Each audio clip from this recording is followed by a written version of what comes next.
দিয়ে যাচ্ছি, এখান থেকে ফুরফুরাশুরি বেশি দূর নয়। পারলে আমার নেতৃত্বের সাথে কথা বলবেন, যদি মন না মানে সিধে ফুরফুরাশুরিতে চলে যাবেন। জানেন 8ই ডিসেম্বর ফুরফুরাশুরিতে নলেজ সিটির প্রোগ্রাম ছিল, বড় ভাইজান আপনাদের জন্য প্রোগ্রাম বাতিল করেছে। 7 তারিখে লিস্ট পাঠাবে, যদি ঘটনাচক্রে কারো নাম বাদ পড়ে যায় সে আতঙ্কিত হবে, তাই তার পরের দিনের জন্য পুরো প্রোগ্রাম বাতিল করেছে। আমার বড় ভাইজান বাড়িতে থাকবে, তার কাছে একটা জেরক্স কপি দিয়ে আসবেন।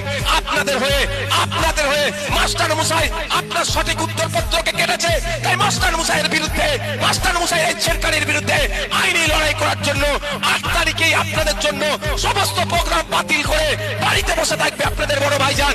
আমিও তার সাথে থাকবো, আপনাদের হয়ে লড়াই করবো। ভয় আর পাওয়ার দরকার আছে। আমার এই জাহির ভাইয়ের মতো ভুল কাজ করবেন না তো ভাই, জাহির ভাইয়ের মতো কেউ ভুল কাজ করে ফেলবেন না। আমি শুনেছি মমতা ব্যানার্জি বলেছেন এসআইআর আতঙ্কে যারা মারা গিয়েছে একটা করে চাকরি দেবে। জাহির ভাইয়ের পরিবার চাকরি পেয়েছে?